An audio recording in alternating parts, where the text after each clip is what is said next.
In the aftermath of the tragic school roof collapse in Jhalwa, Rajasthan, District Collector Ajay Singh Rathore expressed condolences and assured strict action. Speaking to the media, he said, "On behalf of the entire administration, I express gratitude to the villagers who stood by us. The families of the victims had two main demands: that this never happens again and that the guilty be punished."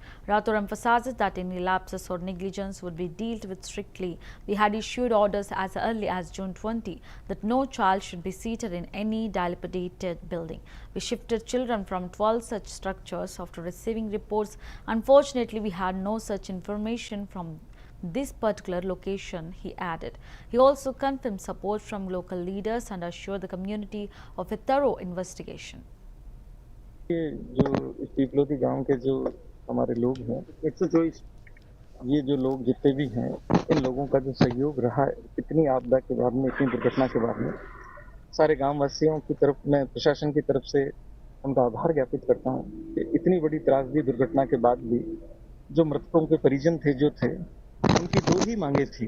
पहली मांगे थी कि ऐसी घटना की पुनरावृत्ति नहीं हो और दूसरा दोषियों के खिलाफ उचित कार्रवाई हो।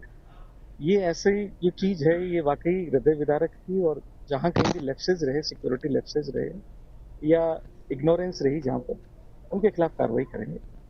गांव वालों से बात करिए, सारे लोग हमारे साथ हैं, माननीय विधायक जी साथ हैं, सारे लोग साथ हैं, सबने बात करी है।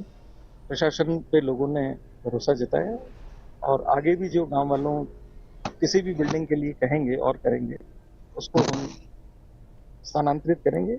इसके अलावा भी हमारे स्टैंडिंग ऑर्डर हैं जिला प्रशासन के। 20 जून को ही हमने ऑर्डर जारी कर दिए थे, जो भी जर्जर बिल्डिंग है उसमें नहीं बैठाया जाए, छुट्टी कर दी जाए और इसको हम इंश्योर कर रहे थे। जहां से हमको रिपोर्ट मिली ऐसे करीब 12 या 13 भवन है जिनको हमने शिफ्ट किया है।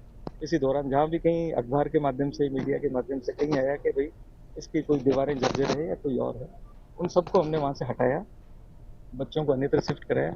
लेकिन ये दुखद बात है कि यहाँ से हमें कोई इस तरह की इंफॉर्मेशन नीचे के स्तर से, स्कूल के स्तर से या उनके उच्च प्रशासन के स्तर से कोई सूचना हमें दुर्घटना